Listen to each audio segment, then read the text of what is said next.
Trump said he's opening up an investigation on the former heads of the CIA and the FBI.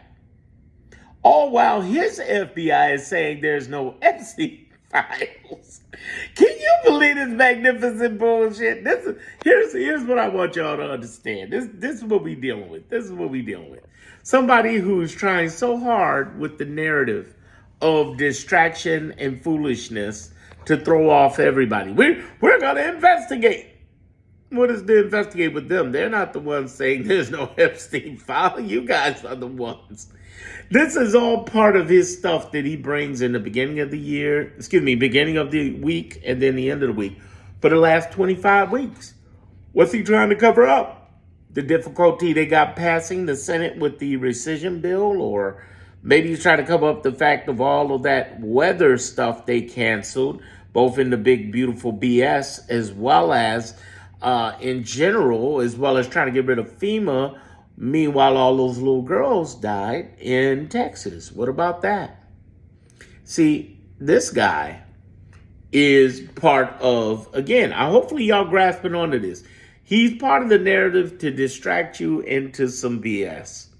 And when you hear the wild BS, whether it be $400 million planes and alligator Alcatraz and oh man, there's no Epstein file. That's what he wants you focused on over the real stuff. Because if you focus on the real stuff, then that brings attention and heat to him.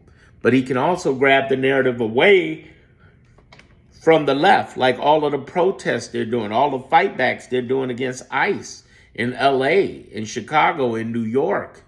Or, the pushback they're doing in San Francisco. Y'all seen the one in San Francisco?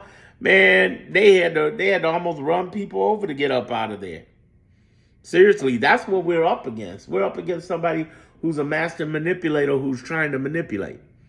And basically, because of that, that's why I'm telling people, do the best you can to fight the narrative in your mind, because the greatest amount of wealth Donald Trump has is the real estate in your head. Woo! Think about that. No, think about that. Real talk. Real talk. Real talk as they get into your head, okay? That's what we're talking about. We're going to go into that. By the way, in my next video, I said I was going to do this. A lot of people keep asking about these plaques on my wall. They're distribution plaques. Now, let me clarify. There are 3 types of plaques you'll see with silvers and golds on them in the music business. There are the traditional RIAA, never owned that. Then now the new stuff is the streaming plaques. That was after my time. My time was distribution plaques, and distribution plaques came from distribution, Universal Music and Video Distribution. I used to work for the Universal Music Group, DreamWorks, MCA, Def Jam, a whole bunch of other companies, Motown, Interscope. I mean, I promoted some cool stuff, man.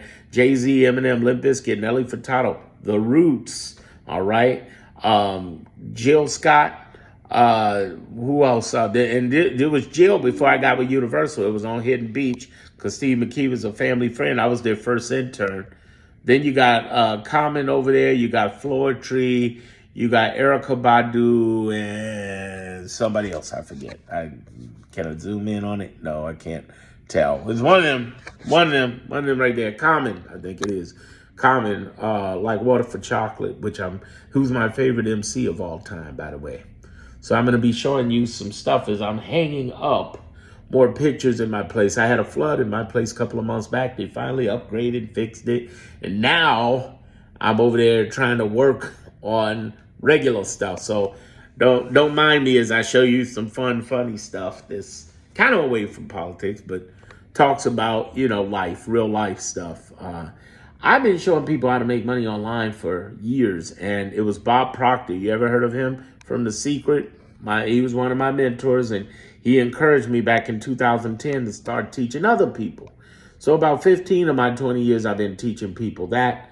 But I've been doing it myself. I've been having my own business for the last 20 years, and, just working from home.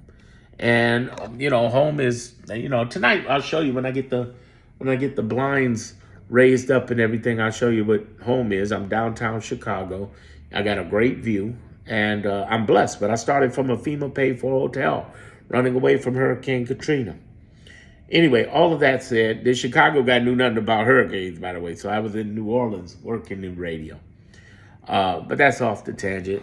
But I'm going to be sharing some cool stories, laid back stories for y'all if you don't mind.